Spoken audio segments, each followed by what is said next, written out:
Obrolan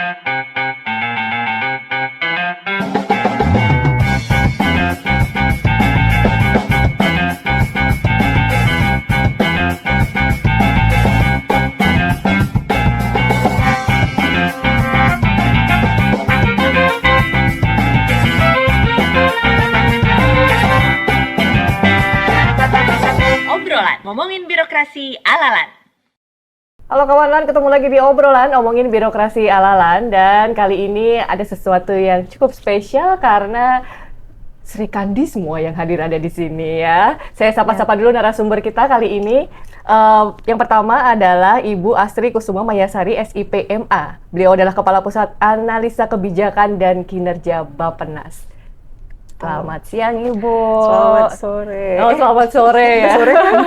Siang, antara siang sama sore. Kita harus agile Bu ya, fleksibel ya. Bisa siang, bisa sore. Boleh. Dan satu lagi Ibu Jumiati Esos MAP. Beliau adalah Sekretaris Deputi Bidang Sistem Informasi dan Digitalisasi Manajemen Aparatur Sipil Negara dari Badan Kepegawaian Negara. Selamat siang Ibu, apa kabar, sehat? Siang Mbak Niken, alhamdulillah sehat. Alhamdulillah sehat. Dan yang Sri Kandi satu lagi, ini dari Lembaga Administrasi Negara. Saya langsung sapa beliau, Ibu Siti Zakia SSI, MSE, MA. Beliau adalah Direktur Sistem Pembelajaran Terintegrasi. Halo, Apa kabar? alhamdulillah baik. Hari ini para Sri Kandi berkumpul, ingin ngobrol-ngobrol santai tentang RPL, Rekognisi Pembelajaran Lampau, gitu ya. Sebelum kita maju ke pertanyaan berikutnya, ini mungkin kita ke basicnya dulu nih. Saya mungkin ke Bu Kiki dulu, izin. Kalau boleh dibilang ini RPL ini kan salah satu terobosan yang dilakukan oleh LAN gitu ya, untuk pemenuhan kebutuhan kompetensi seperti itu. Sebenarnya apa sih yang dimaksud dengan RPL tersebut? Oke, RPL itu tidak lahir ini ya mendadak atau begitu saja, tapi kita melihat dari sisi kebijakan sebenarnya. Kita itu Lembaga Administrasi Negara itu sudah menerbitkan kebijakan tahun 2018 tentang pedoman pengembangan kompetensi. Di situ kita sudah meminta ini instansi pemerintah itu untuk mengembangkan pembelajaran tidak hanya berbasis formal, kalau dulu dikenal klasikal, tapi juga ada non klasikal. Non klasikal ini ya ada social learning, ada experiential learning. Nah, dari kebijakan itu kan menjawab ya PP nomor 17 tahun 2020 yang revisi ini kan ya, PP 11 tahun 2017 itu. Di sana kan ada sistem pembelajaran terintegrasi yang diharapkan diterapkan kan ya di instansi pemerintah.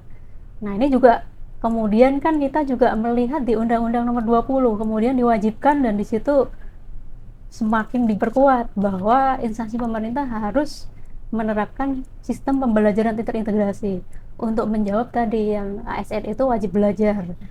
Nah, dari apa yang sudah kita terbitkan dari beberapa tahun yang lalu, harusnya kita mengakui dong apa yang dilakukan oleh ini ya, oleh instansi pemerintah. ASN-nya itu sudah banyak belajar. Tapi saat ini kan sampai dengan awal tahun ya, atau pertengahan tahun 2025 lah, kita kan hanya mengakui pembelajaran formal, pelatihan struktural pemimpinan itu satu-satunya untuk pemenuhan kompetensi manajerial. Di saat kita bilang bahwa pemenuhan kompetensi itu adalah wajib, apalagi kita sebagai pembina ini ya, kompetensi manajerial, kita juga harus memberikan jalur lain untuk pemenuhan kompetensi.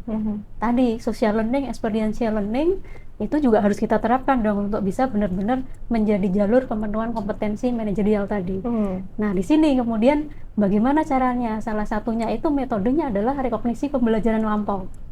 Jadi kita mengakui bahwa pejabat yang sudah duduk dalam jabatan itu punya pengalaman, punya pembelajaran yang sudah dicapai selama duduk dalam jabatan gitu. Nah, dari situ baru kita akan lihat berdasarkan usulan dari instansi, kita lihat capaiannya seperti apa. Diusulkan ke kita evaluasi, kemudian akan kita cocokkan dengan standar kompetensi yang ada di kebijakan di Permenpan nomor 38 2017 itu. Nah, itu modelnya seperti itu. Jadi secara ini ya, secara deskripsi atau eksplisit kita sebut pengakuan terhadap capaian pembelajaran yang diperoleh ASN dari masa lampau yang diakui sesuai dengan standar kompetensi jabatan yang diatur dalam Permenpan ya saat ini, Permenpan nomor 38 tahun 2017. Nah itu secara eksplisit ya untuk definisinya, tapi sekali lagi itu lahir tidak begitu saja, itu juga sebagai jawaban atas kebijakan-kebijakan yang sudah diterbitkan dari tahun 2018. Jadi tidak seperti itu. ujuk-ujuk aja nih Iya, ya, Lan bikin program tapi Iya. memang udah ada story-nya gitu ya. Iya, Dan beliau berdua ini kebetulan alumni dari relaksasi RPL kalau saya Betul. nggak salah, betul ya? Iya, jadi Bu Jum angkatan kedua, kemudian Bu Astri angkatan Iya, pertama. beda angkatan nih. Beda Mau lengkap gitu cerita kita hari ini. Ketika pertama kali ibu-ibu ini berdua ditawarin mungkin ya dari mungkin ada seleksi internal dulu ya untuk mengikuti program EPL. Apa sih yang ada di terbersit di pikiran ibu-ibu semua ketika ada penawaran tentang RPL ini? Kalau bagi saya itu kesempatan yang sangat bagus ya, karena nggak perlu mikir proper lagi. Yang paling bikin males dari diklat-diklat itu kalau kita harus bikin proyek perubahan atau proper yang benar-benar harus something new, nggak bisa dari kita ambil dari yang udah kita kerjain gitu ya. Padahal apa yang sudah kita kerjakan itu bisa jadi sangat berharga gitu, dan kita sudah dapat banyak pembelajaran dari situ. Jadi saya sangat mengapresiasi Bu Kiki, inisiatifnya Lan ini bagus banget. Jadi kita ketika duduk di satu jabatan itu kan sudah ada proses learning by doing-nya ya. Sudah berdarah-darah lah masuk di satu tempat, apalagi misalnya kayak saya sebelumnya dari Direktur Politik dan Komunikasi lalu pindah jadi Kepala Pusat Analisis Kebijakan dan Kinerja. Itu shiftingnya kan lumayan gitu Udah ya. ada tour of duty-nya dulu sebelumnya pada Iya, Eselon 2 ya? Saya udah ngalamin dari yang sebelumnya punya tim seperti apa, kemudian pindah ke tim yang baru, harus banyak menyesuaikan, harus banyak melakukan perubahan di dalam. Nah itu kan sesuatu yang nggak akan tercapture kalau kita ikutnya yang model klasikal yang harus bikin proyek perubahan yang baru gitu ya. Dan yang saya suka dari RPL ini adalah nggak ada kelas offline-nya. Aduh, itu saya seneng banget. Kalau orang lain mungkin pengennya ada kelas offline-nya ya, Bu. Tapi saya salah satu yang mungkin mendukung untuk udahlah nggak perlu ada kelas offline-nya, atau kalaupun ada ya udahlah sehari 2 hari aja gitu. Karena kebetulan penugasan saya memang banyak melekat ke jadwalnya Bapak Menteri atau Bapak Wamen, atau sering juga tiba-tiba ada arahan dari Ibu Sesmen gitu. Jadi kalau harus yang stay offline selama berapa bulan gitu, itu kayaknya berat banget itu, karena kita kan tetap saja harus sambil menjalankan penugasan ya. Jadi saya senang banget ini Bu ada RPL ini. Nanti untuk yang PKN 1 kalau boleh gitu kali. Sudah dong. Ini relate sama apa cita-citanya Lan gitu ya, belajar harus fleksibel, kapan aja dan di mana saja gitu ya. Kalau dari Ibu Jumi, Bu, seperti apa, Bu? Baik, mungkin hampir sama dengan Bu Astri. Kendala kami adalah waktu. Plus kan BKN baru, organisasi baru ya, restrukturisasi, dan kami baru dilantik itu di 11 Juni. Artinya di jabatan baru dengan organisasi baru kita perlu adaptasi. Apalagi posisi saya sebagai sekretaris deputi ini baru di BKN. Jadi boleh dibilang kami sebagai pionir lah ya, terutama duduk di situ. Nah, ketika harus beradaptasi di bahkan di pertengahan tahun, wah itu berat banget kalau harus meluangkan waktu sekian bulan khusus untuk mengikuti diklat PIM khususnya, karena kita juga dikejar juga dengan capaian dan sebagainya hingga akhir 2025 ini. Tapi tadi alhamdulillah tadi ini ada berkah juga ikut RPL. Mungkin kalau saya termasuk yang 3T, terlambat, tertunda, tersisa ya, dari 4 tahun menjabat baru ada kesempatan di PIM, sehingga kami mungkin yang ikut ini bisa juga memperoleh pengetahuan, meskipun sifatnya rata-rata kami mandiri ya, Bu Kiki, mandiri, banyak belajar dari kasus-kasus, terus belajar juga ketika diskusi kaitan penyiapan transformasinya. Nah ini alhamdulillah tadi sampaikan Bu Astri juga benar bahwa kita kayaknya waktunya kurang cukup banyak untuk bisa memang fokus di dalam Dikpim yang klasikal. Tetapi dengan program ini kami alhamdulillah juga misalnya dengan transformasi ini dipacu juga untuk menyelesaikan ya Bu. 1 bulan sudah harus kita bisa beres gitu loh, bayangin 1 bulan beres coba. Mudah-mudahan ini bagian dari ini juga kontribusi teman-teman semua, kita pacu suruh bekerja dalam 1 bulan itu menyelesaikan transformasi, dan alhamdulillah kita semua bisa melewati itu semua. Mungkin itu Mbak Niken. Saya dengar ada yang berbeda nih antara angkatan pertama dengan angkatan kedua ya Bu ya. Angkatan pertama udah ada apa inovasinya seperti itu ya, yang angkatan kedua baru ini seperti apa sebenarnya bedanya ini? Nah, kalau kita bicara mengenai RPL, nanti ini ya kita tahu dulu RPL itu tidak hanya melulu kita bicara mengenai relaksasi RPL. Oke. Tapi sebenarnya ada 2 jenis ya untuk RPL sendiri. Jadi nanti ada apa namanya program khusus atau RPL program khusus. Yang kedua adalah relaksasi RPL. Hanya memang untuk fokus pada tahun ini kita ke relaksasi RPL. Relaksasi RPL ini ya suatu program yang kita berikan kepada pejabat manajerial yang sudah duduk dalam jabatan minimal 1 tahun. Oke. Ini bukan ini ya, relaksasi RPL sama dengan RPL program khusus sebenarnya. Satunya RPL kredensial. Salah tadi ya. Jadi RPL program khusus, satunya RPL kredensial gitu. Jadi untuk relaksasi RPL kita sudah piloting kan ya, angkatan 1 Bu Astri, angkatan 2 Bu Jumi. Ya. Kalau angkatan 1 itu diperuntukkan bagi pejabat pimpinan tinggi pratama yang sudah memiliki transformasi. Oh, oke. Ya, kalau sudah memiliki transformasi berarti ya kita tidak perlu memberikan pembimbingan gitu. Jadi cukup 2 tahapan yang dilalui.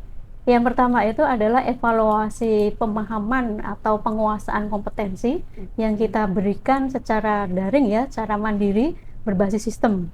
Jadi akan mengisi ini ya pertanyaan yang sifatnya bukan textbook ya, bukan textbook tapi sifatnya itu juga ada kasus gitu ya, yang nanti akan dijawab. Menguji Multiple experience choice. juga yang udah Iya. dijalanin gitu ya. Multiple choice. Iya, gitu. multiple choice. Itu ada 3 kelompok kompetensi. Jadi mengolah diri sendiri, mengolah orang lain, mengolah pekerjaan. Jadi itu hanya 160 menit untuk mengerjakan. Tapi kalau nggak selesai-selesai kita kasih waktu sampai 2 minggu. Tapi rata-rata ada yang satu hari selesai gitu. Jadi kita hanya mematok waktu 160 untuk evaluasi penguasaan kompetensi. Nah, kemudian tahapan yang kedua itu adalah kita memberikan suatu kayak evaluasi ya, apakah transformasi yang sudah dilakukan itu memenuhi kriteria atau kualifikasi yang kita minta ya. Jadi yang pertama ide kebaruannya dulu seperti apa, kemudian ada juga bagaimana marketingnya, bagaimana pelibatan stakeholdernya, kemudian bagaimana dari sisi ini ya dampaknya. Kemudian yang kelima itu bagaimana membangun budaya literasi digital. Nah ini yang menarik juga di saat kita bicara transformasi, mereka ini ya tidak hanya misalnya melakukan transformasi itu duduk di jabatan yang terakhir, tapi boleh di jabatan sebelumnya. Kan rata-rata kalau di Bappenas itu kan sudah pindah-pindah ya. Tapi kita nggak masalah, mereka menyampaikan transformasi di saat duduk mungkin pertama kali diangkat gitu. Diangkat misalnya di unit A gitu ya. Sudah transformasi selama belum lebih dari 5 tahun itu diperbolehkan. Tapi catatannya masih berlanjut gitu. Karena kalau sudah nggak berlanjut kemungkinan kan ya kebutuhan sesaat. Tapi kalau masih berlanjut berarti memang kebutuhan organisasi gitu ya. Nah ini angkatan pertama. Jadi fokus ke yang sudah memiliki transformasi. Nah yang kedua yang belum memiliki transformasi. Kalau Bu Jumi masuk Angkatan yang kedua. Iya. Tapi sebenarnya kalau ditanya, beliau sebenarnya sudah punya transformasi. Udah banyak juga jangan-jangan rahasianya di belakang. Tapi kita tidak mengharuskan nanti transformasinya itu benar-benar baru. Boleh pengembangan dari yang sudah dilakukan. Karena kan kita menilai pengalaman ya. Jadi seperti Bu Jumi kalau misalnya sudah memiliki transformasi, monggo disampaikan untuk yang pengembangannya gitu. Jadi nggak masalah. Hanya tetap mengikuti tahapan pembelajarannya itu. Ada ini ya, yang pertama kan mandiri. Ada mandirinya, nanti mempelajari materi-materi yang sudah ini ya, yang sudah kita berikan untuk nanti membantu transformasi. Tapi tetap ya, evaluasi pemahaman kompetensi itu tetap dilakukan. Hanya yang membedakan tadi, evaluasi pemahaman kompetensi sudah dilakukan, kemudian ada pembimbingan transformasi. Nah, pembimbingan transformasi ini yang berbeda. Jadi dimulai dengan pembelajaran mandiri, kemudian ada pembelajaran yang sifatnya blended ya Bu, ada yang daringnya, kemudian ada klasikalnya. Ini fokus kepada sebenarnya satu materi. Itu system thinking. Jadi dari konsepsi diberikan, kemudian lebih banyaknya itu adalah praktek. Jadi praktek bagaimana menerapkan sistem thinking untuk perencanaan atau menyusun rancangan tadi transformasi. Nah, di situ akan dilakukan pembimbingan, nanti ada jeda, kemudian secara klasikal.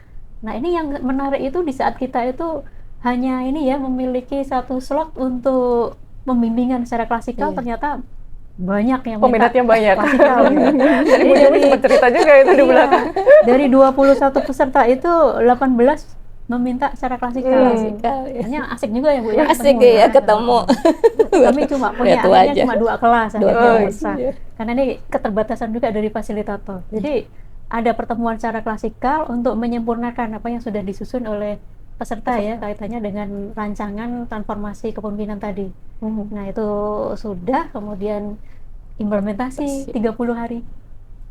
Baik, menarik Itu. ini. Terakhir setelah implementasi kita uji lagi. Masih ada ujiannya lagi. Iya, sama dengan tadi evaluasinya. Iya, iya. Jadi ada 5 5 tahapan. aspek yang yang dinilai dari implementasi transformasi tadi.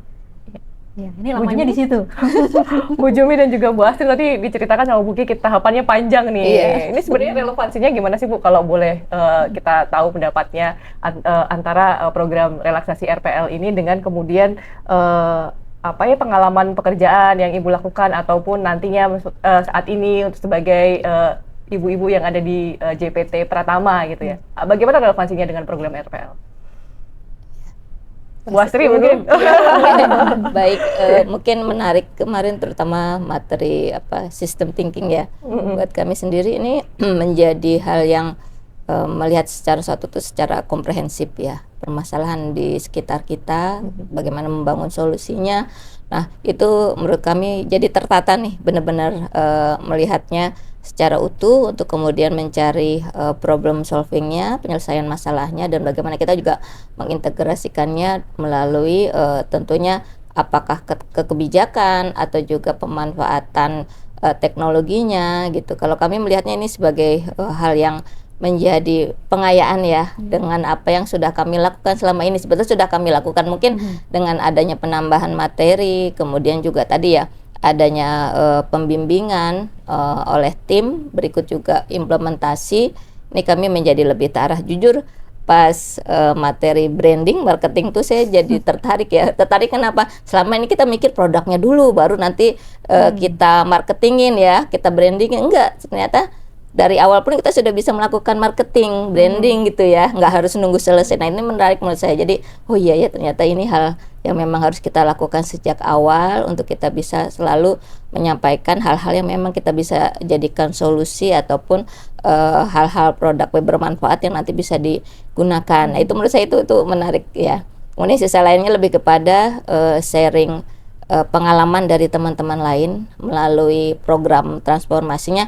Itu menurut saya suatu yang insightful ya, problem di daerah, problem di instansi, ketika mereka menyampaikan itu, oh iya ya, saya pikir kita bisa menjadikan ini sebagai diskusi bersama gitu, meskipun kementerian kita, lembaga kita berbeda tusinya, tetapi ketika menghadapi hal yang sama, kita bisa sharing masukan atau juga hal-hal yang nanti bisa kita kolaborasikan. Mungkin itu sih menarik buat kami sih khususnya di kelompok kami ya gitu. Jadi kita melihatnya secara lebih komprehensif lagi gitu. Tapi lebih kepada pengalamannya, tentunya memang waktunya singkat, tapi mungkin beda ya dengan yang berbulan-bulan. Tetapi bagi kami cukup untuk bisa kita saling mengetahui dan tentunya mempererat silaturahmi. Mungkin itu.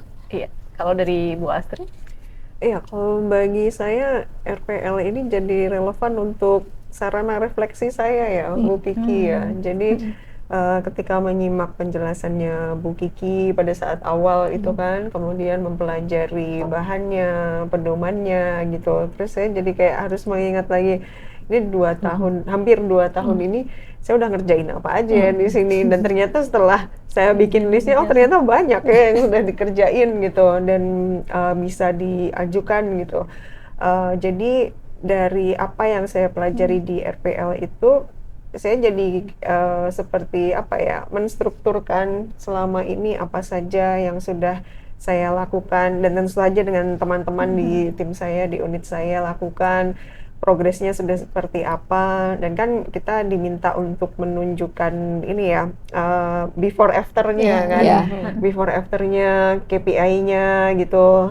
Terus ketika melihat perkembangannya itu gimana ya, kok terharu ya gitu. Ternyata sudah banyak gitu yang kami lakukan bersama dengan teman-teman di unit kerja, dan sudah kelihatan gitu perbedaannya. Jadi ketika pas proses evaluasi di akhir itu, saya bisa dibilang ya bersyukur dan cukup confident juga untuk sampaikan ke para penguji gitu kan, bahwa apa yang saya kerjakan itu memang bermanfaat untuk organisasi, dan alhamdulillahnya juga untuk beberapa individu di unit kerja saya juga bermanfaat, karena dari pelatihan-pelatihan yang saya inisiasi, kemudian proses-proses penyusunan analisis kebijakan itu ternyata berdampak pada peningkatan kapasitas staff ini juga. Ada yang kemudian dia jadi presenter di salah satu konferensi internasional, papernya terpilih sebagai paper terbaik itu. Itu pencapaian individu dari tim kami, dan saya turut bangga gitu dengan itu. Dan apalagi ketika dia sampaikan bahwa ini ada manfaat dari pelatihan yang dulu dibikin Bu beberapa, ya alhamdulillah, syukurlah gitu ya. Jadi tidak hanya bermanfaat untuk organisasi, tapi juga untuk pengembangan kapasitas individunya gitu. Jadi ya makasih banyak Bu.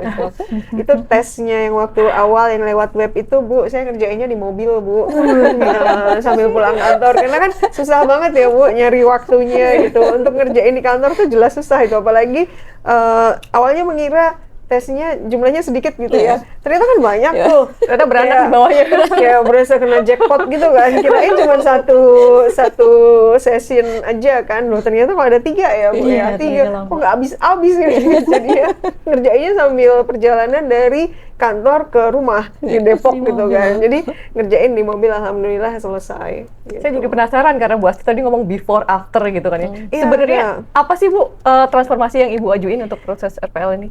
Transformasi yang saya ajuin itu transformasi penguatan kapasitas staf Pusat Analisis Kebijakan dan Kinerja.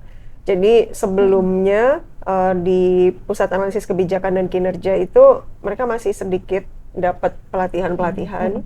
Kemudian jumlah analisis kebijakan yang disusun itu juga masih sedikit, dan mayoritas dikerjakan dengan dukungan dari pihak lain gitu. Yang dikerjakan secara in-house atau mandiri itu belum ada. Jadi itu salah satu yang saya jadikan sebagai KPI-nya, bahwa dengan adanya transformasi yang saya lakukan, kami bisa bikin 12 analisis kebijakan secara mandiri tahun ini. Ini proses finalisasi. Insya Allah nanti Desember ini sudah bisa kami munculkan e-book yang berisi 12 analisis kebijakan itu, kami gabung gitu. Dan insya Allah itu bermanfaat untuk unit kerja di Bappenas, juga untuk pimpinan, karena penugasan kami memang support ke unit-unit kerja di Bappenas dan juga kepimpinan gitu. Dan ini cukup mungkin ada yang bilang banyak banget gitu, tapi ternyata bisa gitu, dan dengan anggaran yang sedikit. Kan kita semua mengalami efisiensi ya Bu ya. Mengalami efisiensi, jadi kami tetap bisa menyusun analisis kebijakan walaupun bukan suatu kajian yang besar gitu ya. Kami maksimalkan desk studi, kemudian maksimalkan kalaupun bikin FGD ya secara hybrid, online gitu. Tapi ternyata bisa gitu ya. Semoga tahun depan kalau ada anggaran kami bisa bikin analisis kebijakan yang lebih komprehensif gitu ya. Misalnya perlu ambil data di lapangan, ya sudah ada anggarannya juga untuk ke lapangan. Ya demikianlah. Jadi efisiensi tidak menghalangi kita untuk berusaha berdampak bagi masyarakat gitu ya. Kira-kira seperti itu ya. Bisa. Kalau Bu Jumi, Bu, transformasinya apa Bu yang ketika dia juga di RPL? Kalau karena tusi Sesdep salah satunya berkaitan dengan tata kelola, maka ini juga berlanjutan ya Bu Kiki. Jadi sebelumnya saya direktur yang mengembangkan aplikasi khususnya yang untuk ASN. Nah boleh dibilang di Maret 2025 Pak Kepala BKN meminta supaya kita mengintegrasikan dalam satu super apps ASN Digital, kemudian dilengkapi dengan beberapa, salah satunya Teken Digital, sehingga semua proses administrasinya juga ada di situ. Nah, kemudian melihat bahwa ini tata kelolanya belum ada gitu. Jadi yang sudah kita bangun di awal 2025 itu belum ada tata kelolanya. Padahal konsepnya kan harus komprehensif ya. Teknologinya jalan, orangnya dikasih security awareness, tapi tata kelolanya nggak dibangun, maka nggak jalan nih, nggak efektif, atau mungkin bahkan ada celah kaitan dari keamanan. Nah, kemudian kami tadi ya berinisiasi tata kelolanya harus kita buat segera, karena memang ini sudah diimplementasikan dan sudah jalan dan diakses sekian juta ya sehari. Nah, ini risiko tinggi. Makanya kami kemudian segera menyusun tata kelola. Ini teman-teman dipaksa nih dalam beberapa minggu sudah rapat, termasuk juga dengan pihak eksternalnya. Bahkan malam pun kami kejar loh. Ayo kita rapat malam, saya bilang by Zoom.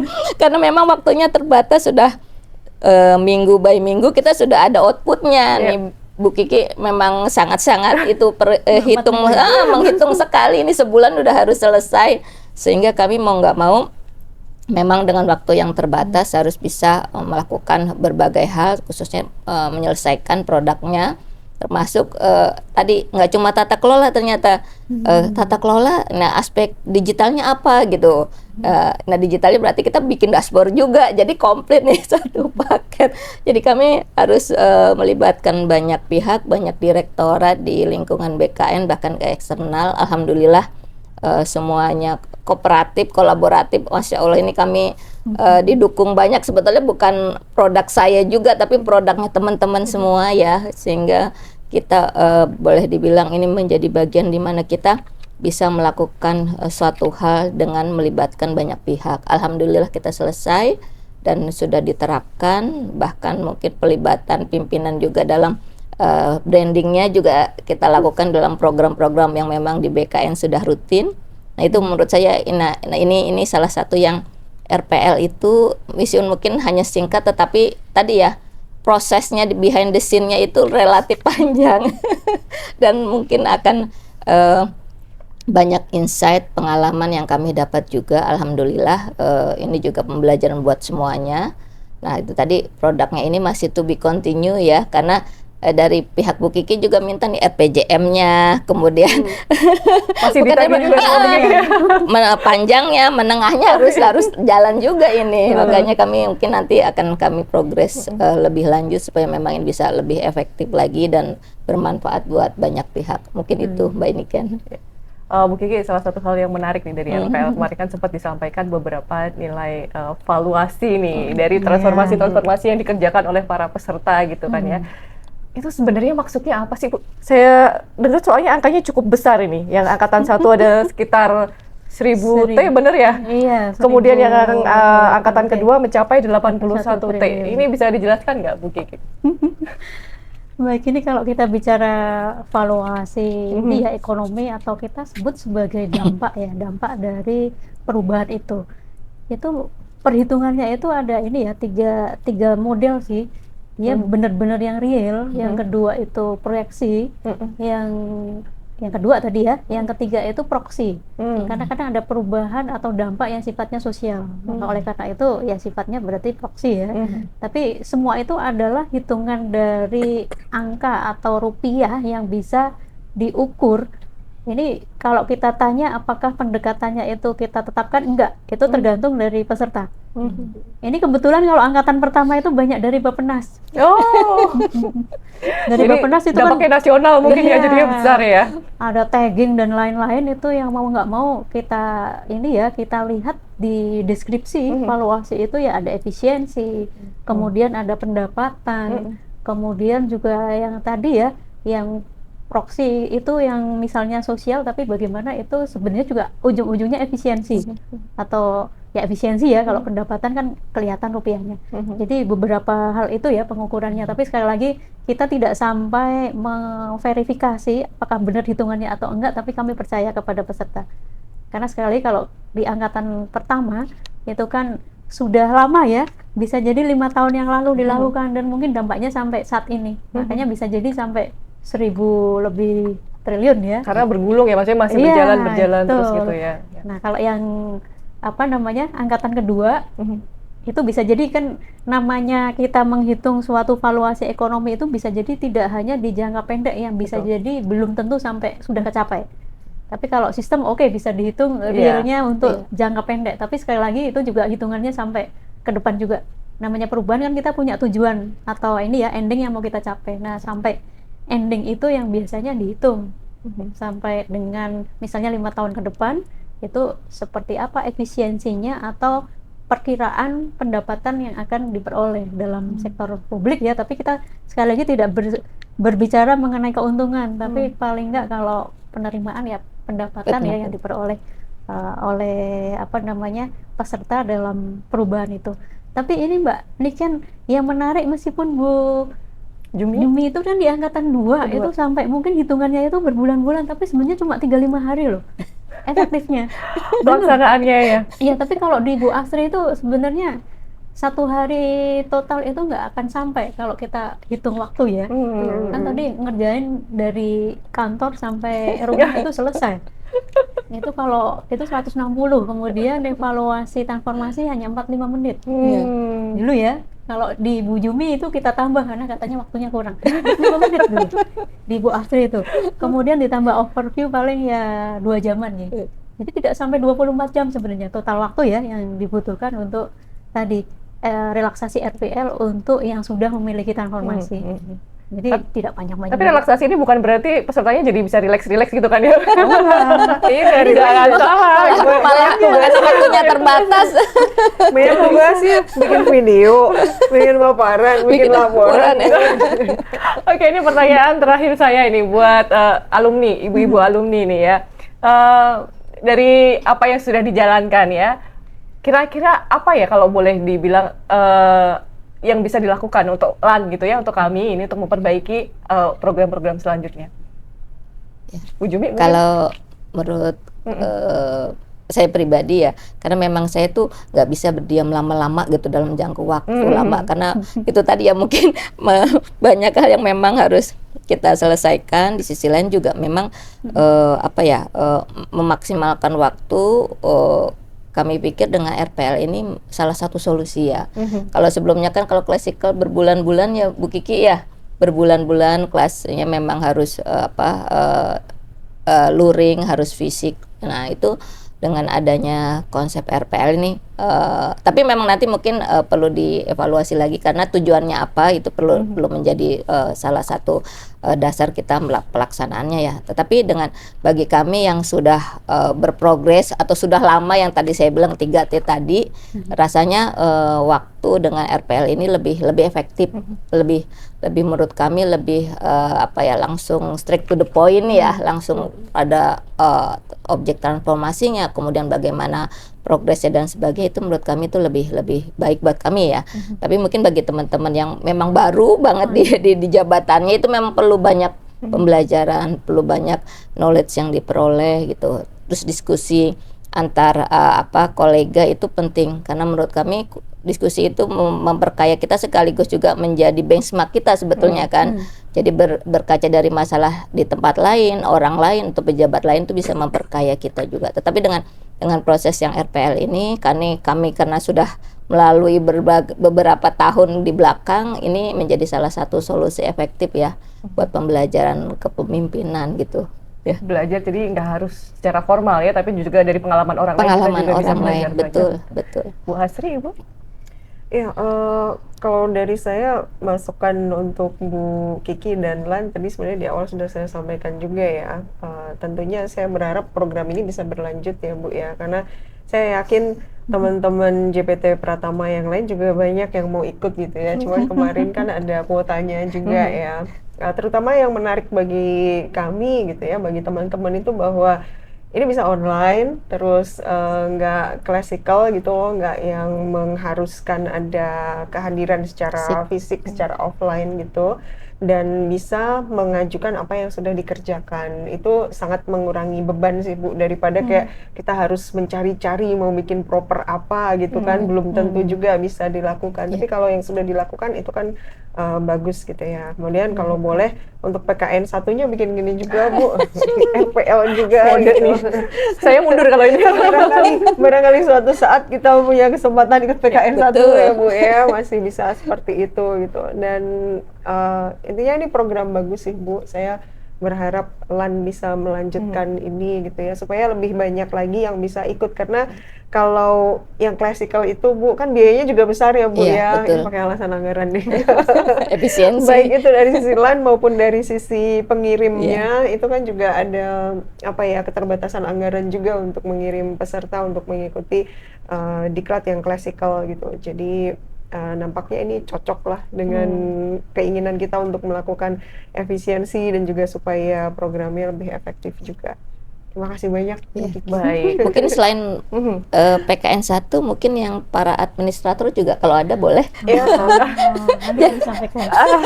apa sih PIM 3? Masih ada nggak? Iya. Udah ganti ya? Ada ya. Jadi ini kan piloting ini hanya memang ditujukan untuk jenjang JPT pertama. Iya. Tapi nanti kita akan melaksanakan relaksasi RPL itu secara masif. Ah. Jadi tahun depan tidak sekedar JPT pertama, tapi juga Iya. nanti jabatan administrator, jabatan pengawas hanya untuk PKN yang setara ya dengan PKN tingkat 1 atau JPT Madya atau Utama itu ada program khusus.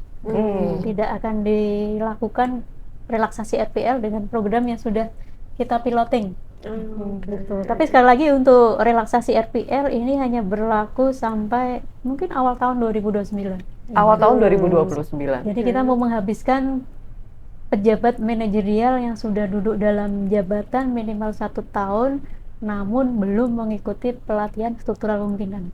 Seperti itu. Saya yakin habis batasan. ini berlomba-lomba ini. Saya daftar. Enggak, menariknya gini, itu kan 17 Juli tahun 2028 itu adalah terakhir mengusulkan. Oh, oke. Jadi di saat kita bicara pejabat yang diangkat kapan, berarti itu 17 Juli ya, tahun 2027. Nanti pelaksanaannya ya maksimal mungkin 2029 awal lah ya selesai. Tapi setelah itu tidak ada lagi relaksasi RPL. Kita nanti akan pakai tadi RPL kredensial. Jadi nanti tujuannya untuk suksesor atau orang yang akan duduk dalam jabatan.